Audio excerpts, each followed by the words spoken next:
Yo creo que no, ahora sí. Bueno, me alegra saludarles esta tarde, esta noche.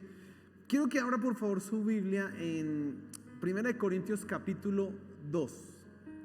1 Corintios capítulo 2.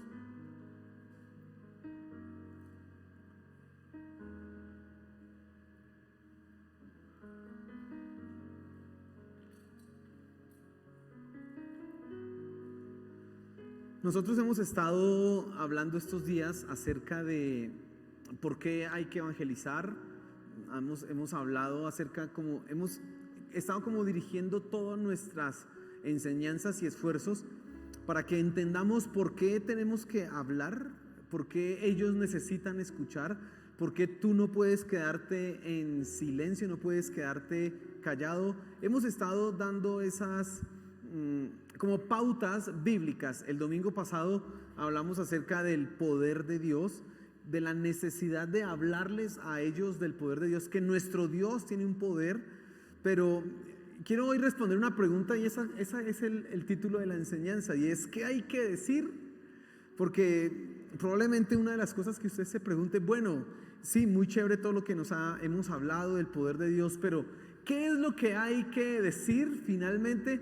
¿Cómo nosotros, cómo tú, cómo yo me puedo acercar a una persona que es nueva y hablarle? Bueno, quiero que nosotros pensemos esta tarde, esta noche en eso, porque realmente es importante.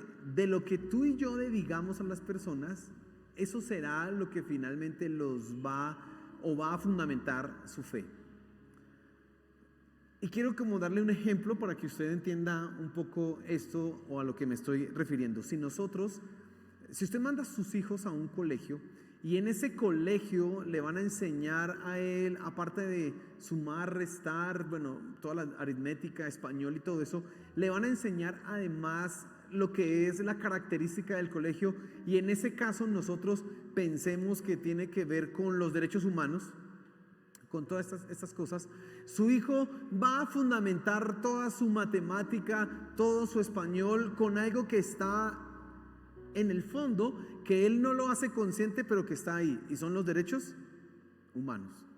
Finalmente él va a mediar todo por eso, de tal manera que usted no va a pensar que su hijo solamente sabe sumar, sino que sabe sumar y además sabe de derechos humanos.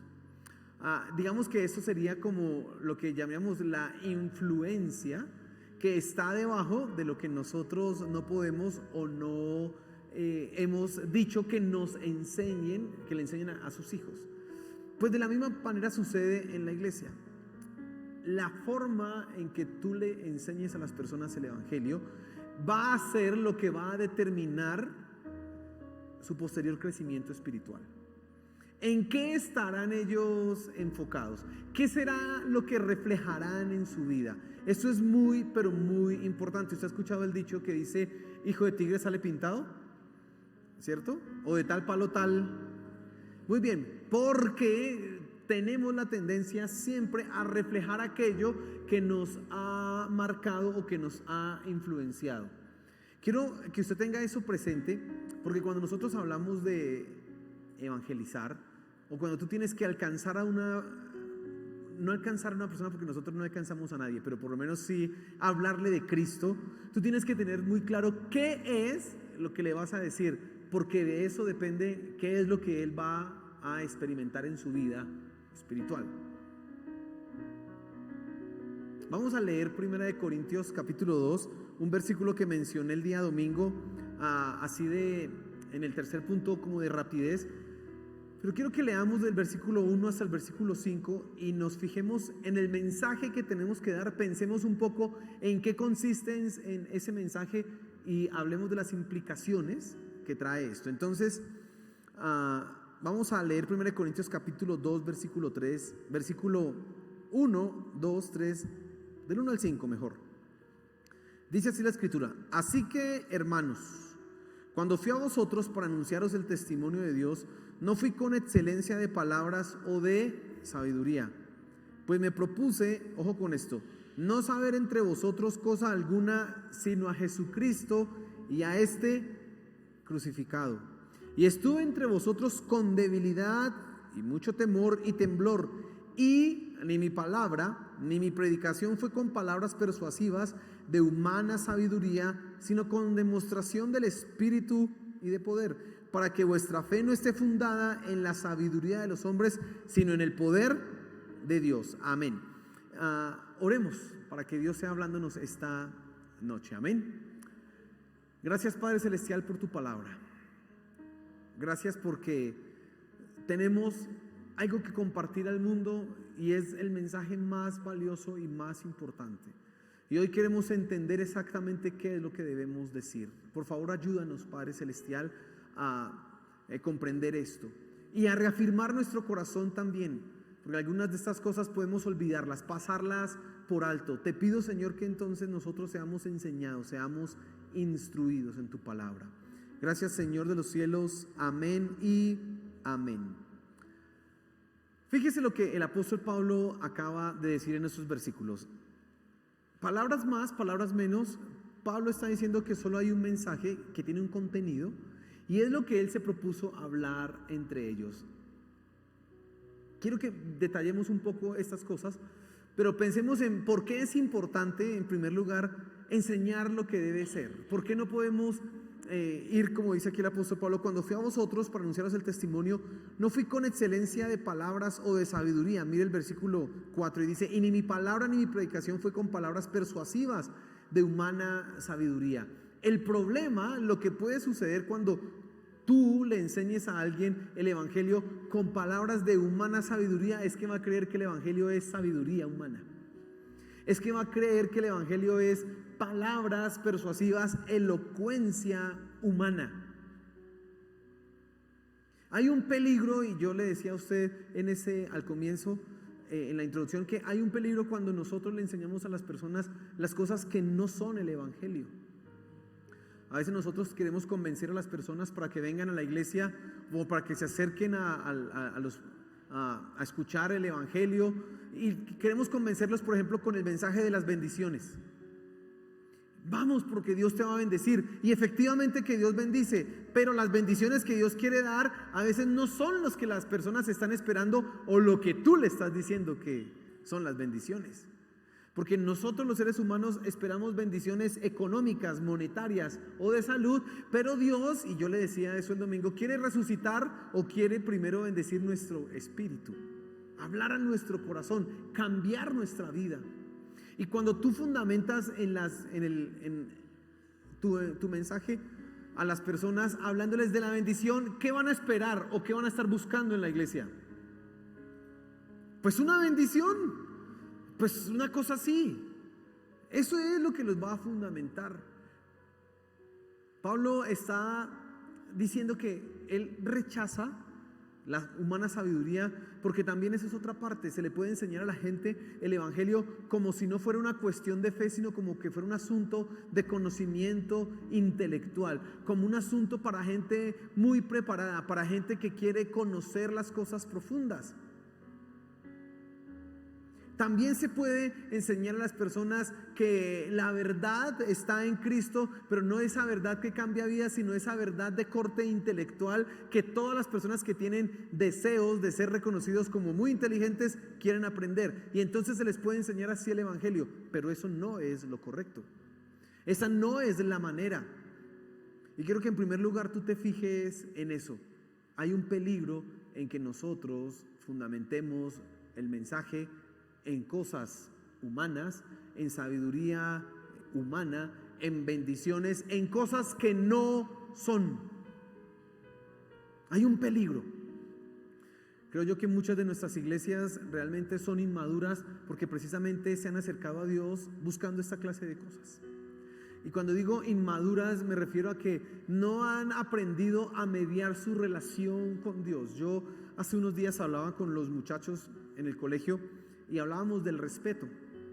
Y entonces en algún momento yo les decía a ellos: ¿usted por qué tiene que respetar a su papá?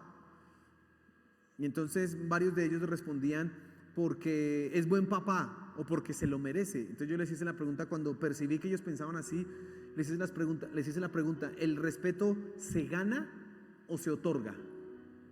Les hice la pregunta. Y entonces ellos todos dijeron, se gana, el respeto se gana. Pero la verdad es que el respeto no se gana, el respeto se otorga. El respeto es algo que se merecen las personas porque son personas, no porque sean buenas personas. Si fuera así, déjeme decir que muchos no mereceríamos que nos respetaran, perdón. Y entonces yo les daba a ellos el ejemplo, pero esto que le cuento a usted es porque así nosotros mediamos nuestra relación con Dios.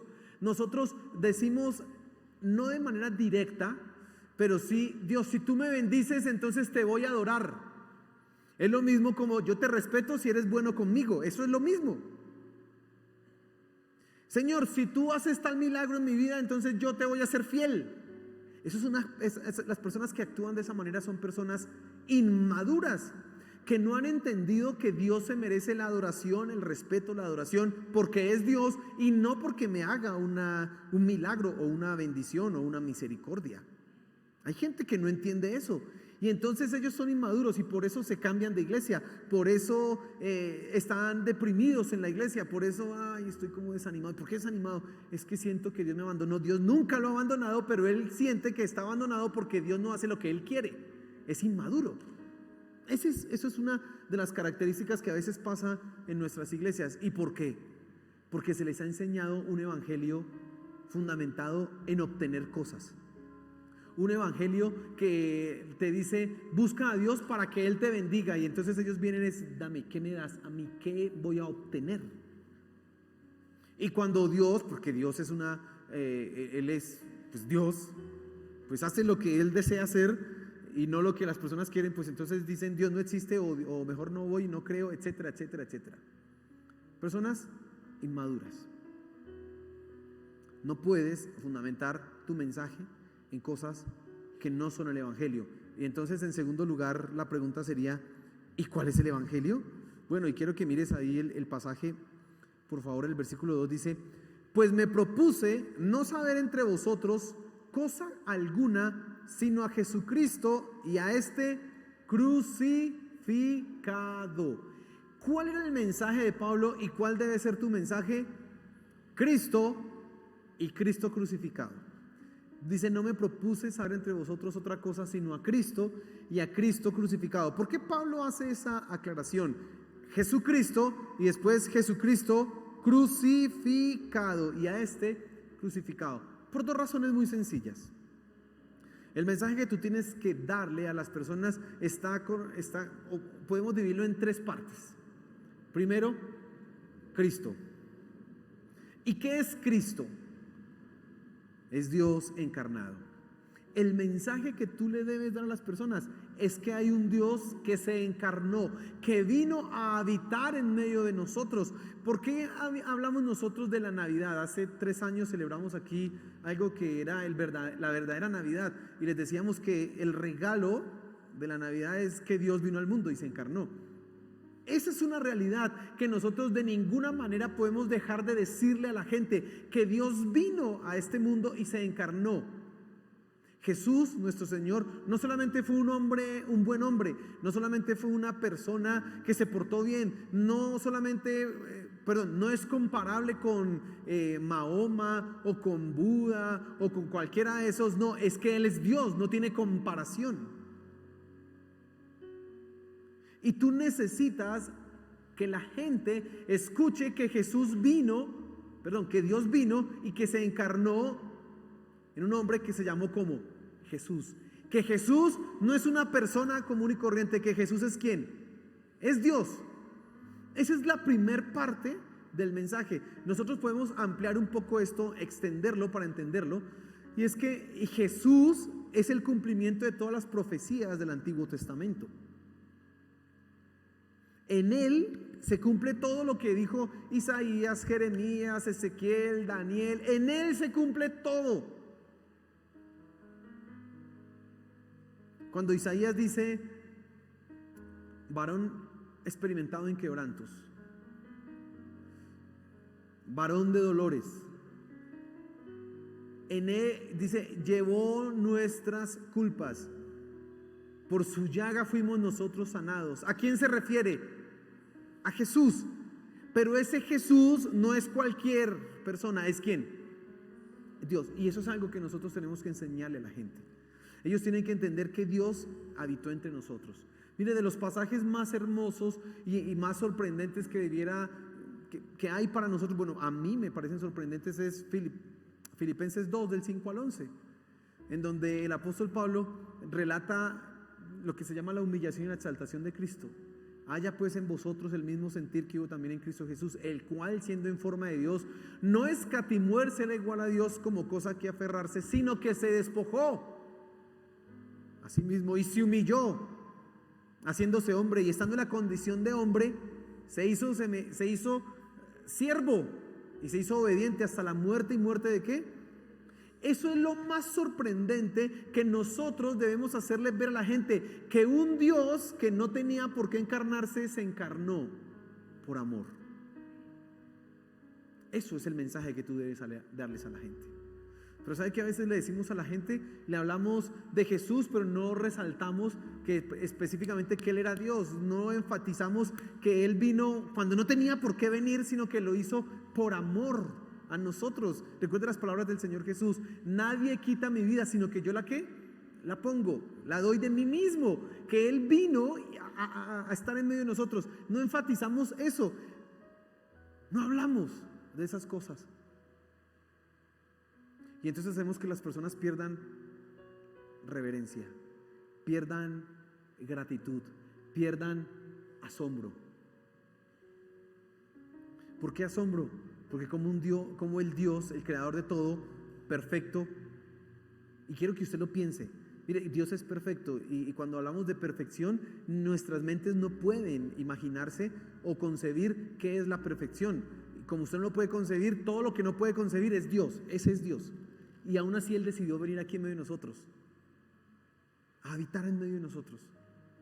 Eso es sorprendente. Y ha dicho: voy a habitar en ti, en nosotros que somos pecadores. Voy a estar en ti. Eso es algo que la gente tiene que entender. Ahora, cuando Pablo dice ahí en el pasaje que estamos mirando, y a este crucificado, no solamente es que debemos decir que Dios vino a este mundo, sino que murió por nuestros pecados. Murió por nuestros pecados. No solamente vino a mostrarle al mundo: mire, esto es la perfección, y ya se fue y nos dejó aquí tirados y miren, no son capaces. No, sino que vino a hacer algo maravilloso, y eso es lo otro que tú tienes que mencionar. El segundo punto: vino a pagar el precio del pecado del hombre. No solamente fue que Él se encarnó, sino que vino a pagar el precio del pecado del hombre. Y aquí surgen varios temas que contiene el Evangelio, y es: todos son culpables, todos merecen el infierno, todos merecen el castigo, pero Cristo al morir libró al hombre de esa culpabilidad. Y eso es algo sorprendente. La gente no acepta el mensaje porque creen que están bien, creen que no tienen problemas, creen que no están en una situación crítica. El problema de muchas personas no es que no quieran ser ayudados, es que sienten que no necesitan ayuda. Ese es el problema. Consideran que no necesitan de ninguna manera ser librados del castigo. Algunos dicen: pues yo soy una buena persona. ¿Yo qué malo hago? Pues hago lo que todo el mundo hace mal. Otros dicen: yo no hago cosas tan malas como ese. Mire, ese es un asesino, ese ha matado tanta gente, ese hizo esto, ese hizo aquello. Pues yo, pues una mentirita, pero a ver, si comparamos. Y no se da cuenta esa persona que una mentira es un pecado, como matar es un pecado, y que tanto mentir como matar, los dos van a ir al infierno. Decía, se me olvidó el nombre de él. A ver si, Ray Crawford, creo que se llama. Crawford, bueno. Decía él que si a una persona se le ofrece un paracaídas estando en tierra, lo rechaza. ¿Para qué un paracaídas estando aquí? ¿Eso pesado para qué? Dice: si a esa misma persona se le ofrece el paracaídas estando en un avión, probablemente diga: bueno, sí, pero cuando sea necesario, porque el avión no se está cayendo. Dice: pero cuando el avión se ha roto por la mitad y él está viendo que el avión está cayendo, ofrézcale el paracaídas e inmediatamente lo va a coger. Ese es el problema, que nosotros a veces no le hemos mostrado a las personas la situación en la que se encuentran. Y ellos creen que no tienen problemas, creen que no tienen necesidad, creen que no va a haber condenación, dudan que haya un juicio al final de la historia, dudan de esas cosas. Por eso a ellos el mensaje de Cristo crucificado pues como que les entra por aquí y les sale por aquí. Por lo tanto, cuando nosotros hablamos del Evangelio, hablamos de que Dios vino a este mundo por amor a los pecadores que estaban siendo condenados a morir y a pagar el precio para que fueran salvos. Pablo está enfatizando algunas cosas en estas dos palabras, Jesucristo y a ese crucificado, bueno, 4 palabras con el I. En eso está resumiendo toda la doctrina. Todo. Jesucristo, la divinidad de Dios, Dios encarnado. Este crucificado nos manda a uno a entender la culpabilidad, 2 a ver a entender cómo fue que Dios dio la posibilidad de que el hombre fuera libre de su condenación. Algunos piensan que Dios puede pasar por alto los pecados. De ninguna manera, Dios no los pasa por alto. Él no se hace el de la vista gorda, Él no se hace, no. Él cobró el pecado de la humanidad, ¿en quién? En Cristo. Por eso somos perdonados, porque alguien ya pagó el precio. Y eso toca hacérselo entender a las personas. La cruz es necesaria y fundamental. De ninguna manera podía pasarse por alto la cruz. Sonará horrible, sonará tenaz, pero toca decir gracias porque fuiste a la cruz. Gracias porque moriste. Suena feo, podrá sonar terrible, pero esa es nuestra salvación, esa es nuestra bendición. Pero la cruz también nos habla de algo, la victoria sobre la muerte. Recuerde que Cristo no solamente fue a la cruz, sino que Él ¿qué? Resucitó. Y aquí estoy recordando a Romanos capítulo 10, por allá en el versículo 9, en donde dice: si creyeres en tu corazón que Jesús es el Señor y confesares que Dios levantó de los muertos, serás ¿qué? Salvo. Bueno, Pablo también entiende que el mensaje de la cruz tiene implícito la resurrección. Y eso es lo tercero que tú tienes que hablarle a las personas.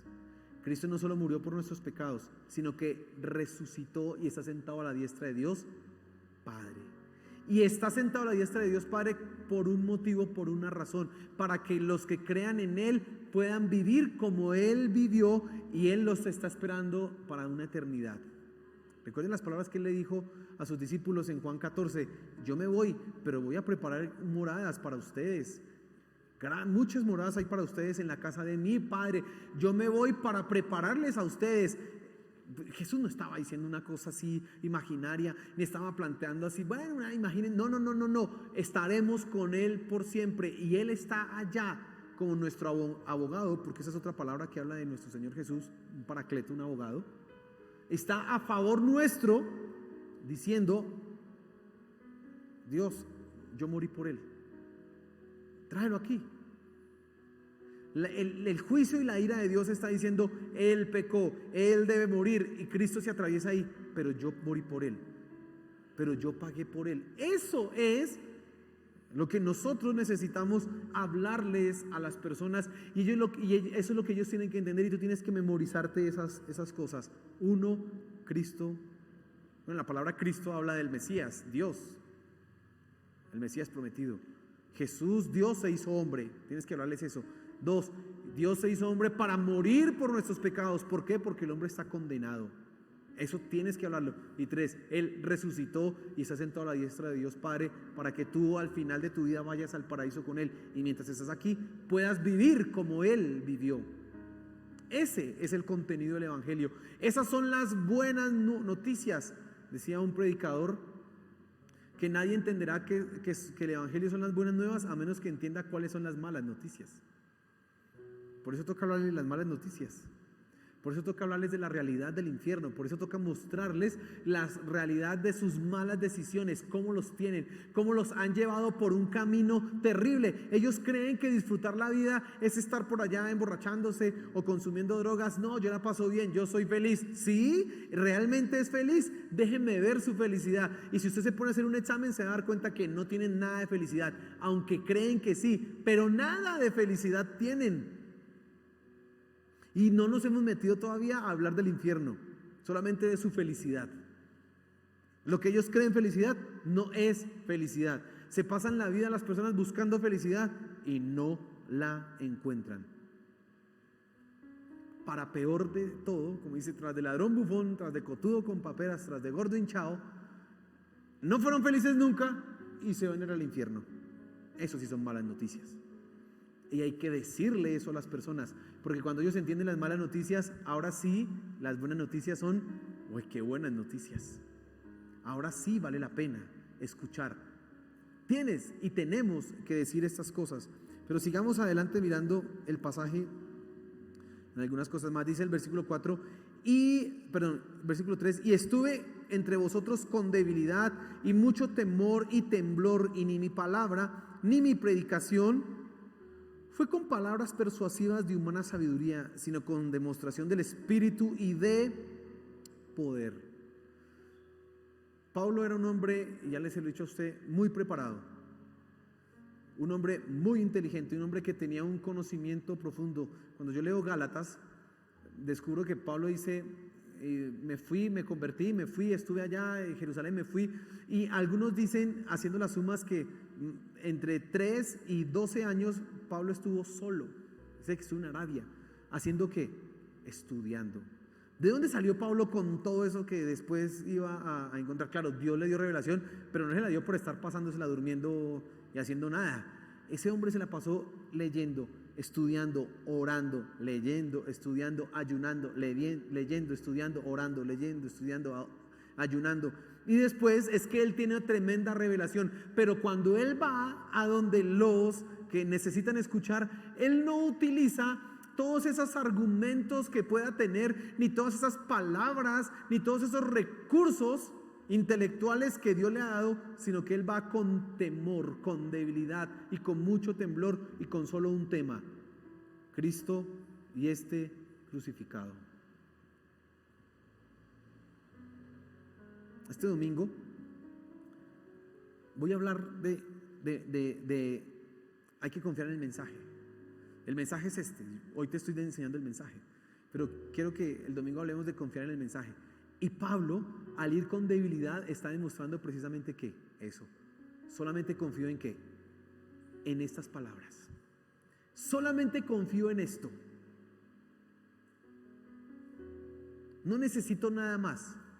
Y dice aquí, en versículo 4, la última parte dice, sino con demostración del Espíritu y de poder. Y él tenía claro que cuando el evangelio fuera proclamado tal cual como debía ser proclamado, y es lo que hemos hablado ahorita, el Espíritu Santo se iba a mover.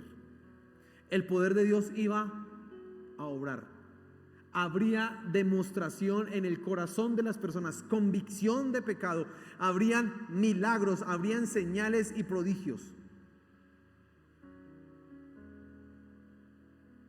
Leí esta mañana, A.W. Tozer decía que Dios es santo. Hablando de la santidad de Dios, decía Dios es santo. Y él decía, y a veces nosotros no entendemos eso de la santidad, y tenemos que comprender que el Espíritu Santo en nosotros es el que nos ayuda a vivir en santidad. Y decía, pero el Espíritu Santo no vive en la mentira, porque Él es el Espíritu de verdad. Entonces el Espíritu Santo no puede estar en la mentira. Y él básicamente lo que estaba queriendo decir es que si yo quiero vivir en santidad, porque dice la Biblia, sed santos porque yo soy santo, está implicando que si yo deseo eso, necesito andar en la verdad. Y andar en la verdad es entender correctamente cuál es el evangelio, cómo es la palabra, qué es lo que Dios está diciendo en la palabra de Dios, tener claridad frente a esas verdades. Si no las tengo claras,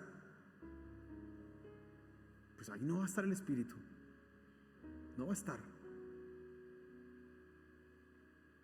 Si tú no hablas cómo debes hablar. No va a haber un respaldo del Espíritu Santo. Escuche eso que le estoy diciendo. Si tú no dices que Cristo es Dios, que Jesús es Dios, si tú no dices que Jesús murió en la cruz del Calvario por los pecados, porque todo el mundo ha pecado y está destituido de la gloria de Dios, y porque la paga del pecado es muerte, y que Él al morir en la cruz del Calvario dio el camino para la salvación, para la libertad. Si tú le dices a las personas, camine que Dios le quita ese problema, camine que Dios le hace el milagrito, camine que Dios le hace una bendición, si esa es la manera que usted convence a la gente, eso no es el evangelio, eso es ser un vendedor de cosas, pero no es el evangelio.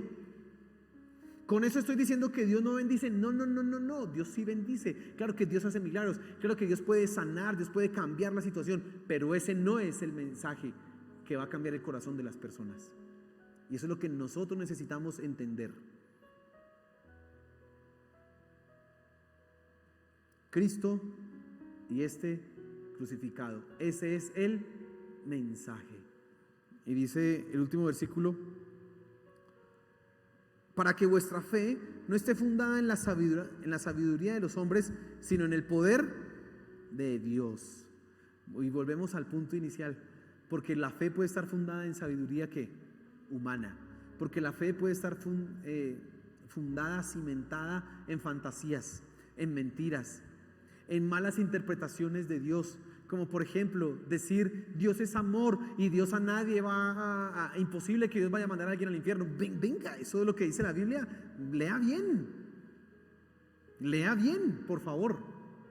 Pero hay gente que quiere predicar así, hay gente que quiere que uno predique así, hay gente que ama el amor de Dios, pero porque el amor de Dios les agrada, pero no entienden en realidad el amor de Dios, que tiene las dos caras de la moneda. Por un lado el juicio y por otro lado la misericordia, la gracia.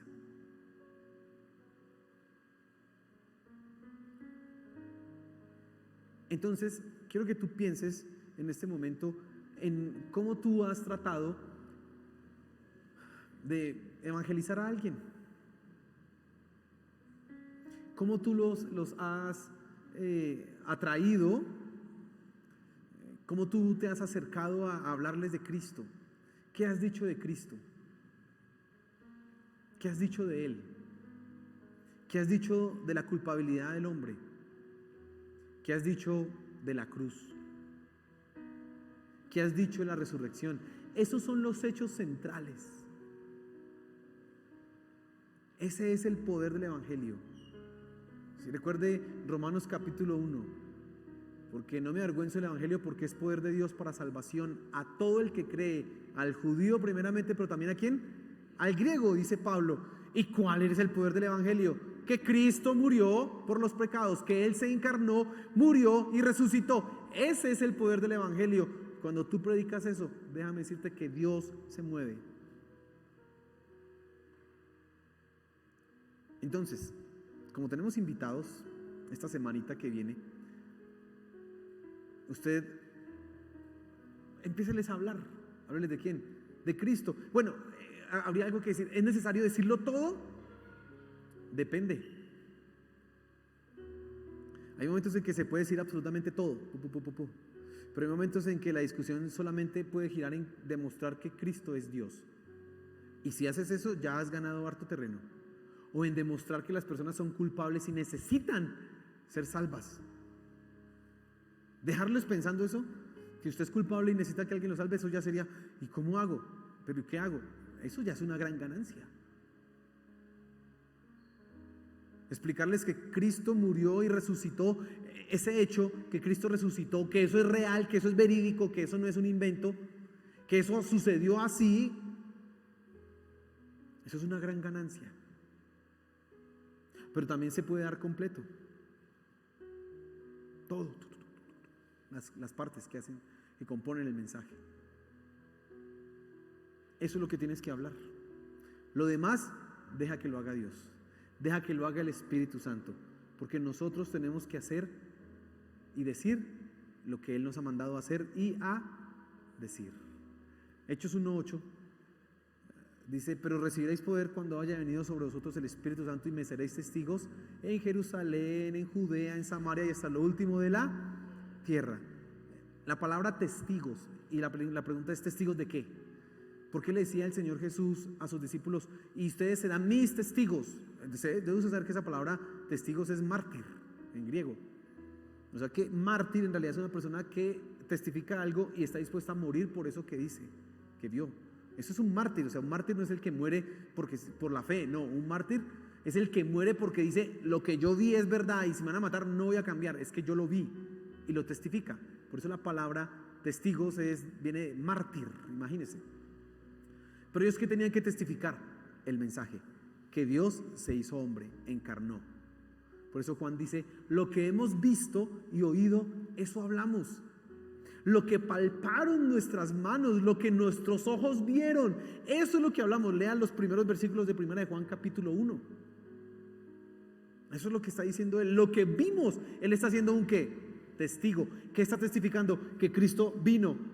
Pero luego eso no se queda ahí. ¿Por qué los evangelios hablan de la vida, de la muerte, de la resurrección de Cristo? Porque eso es lo central y lo fundamental en el evangelio.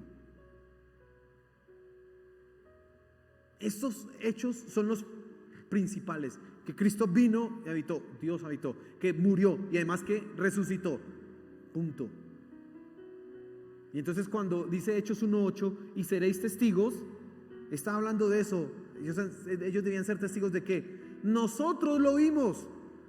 Por eso se quedaron los 12. ¿Y por qué se quedaron los 12 como apóstoles? Porque ellos lo vieron. Entonces ellos debían testificarle a los demás. Nosotros lo vimos. ¿Cómo así que hubo un Mesías? Sí, yo lo vi. ¿Y es verdad que murió por los pecados? Sí, yo vi que murió. ¿Y resucitó? Sí. Eso es un cuento. No, yo lo vi. ¿Qué cuento? Que yo lo vi. Eso era lo que ellos debían decir. Y debían sostenerse firmemente en eso. Él vino, Él vino, habitó entre nosotros, murió en la cruz del Calvario y resucitó. Y yo lo vi. Y es el mismo mensaje que tú tienes que dar. Cristo se hizo hombre, murió por nuestros pecados, resucitó y ahora está a la diestra de Dios Padre. Y es verdad. Eso es lo que tenemos que hablar, hermano. No inventarnos otros cuentos, otras cosas por allá. Eso simplemente. Amén. Póngase en pie, por favor.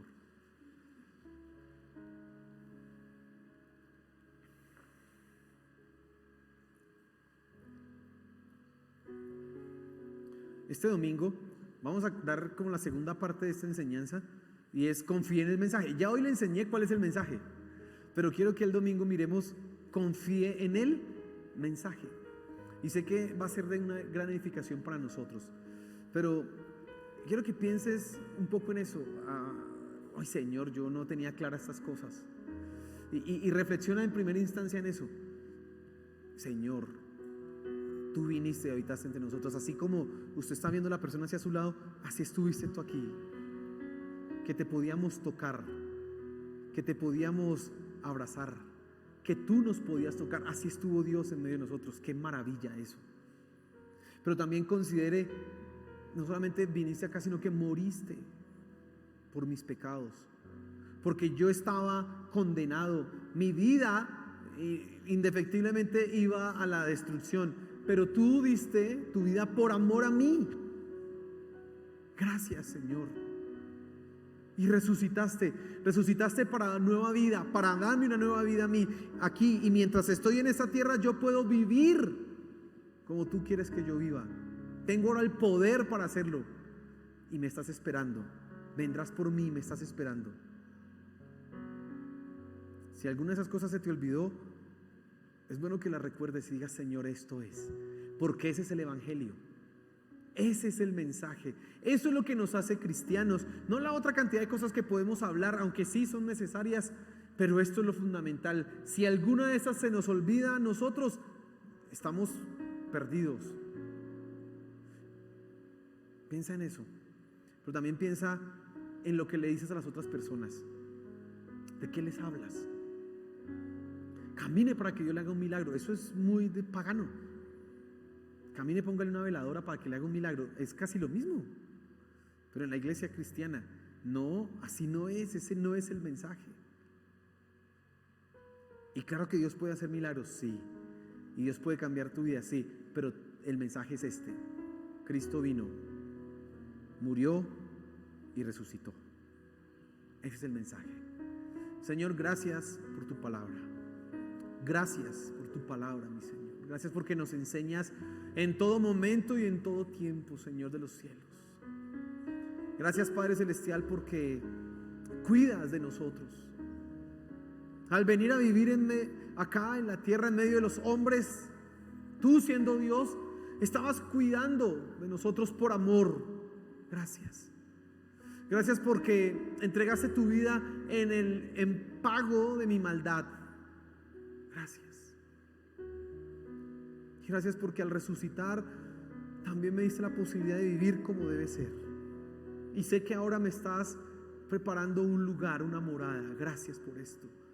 Gracias, Señor, pero que yo también pueda tener claridad cuando hable con las personas de decir estas verdades.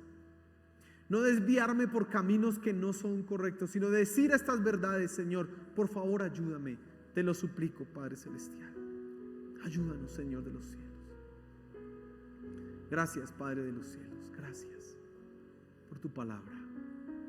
Y porque tenemos un mensaje sencillo que dar. Una buena noticia. Gracias, mi Señor Jesús. Amén y amén. Y dale un fuerte aplauso a nuestro Señor.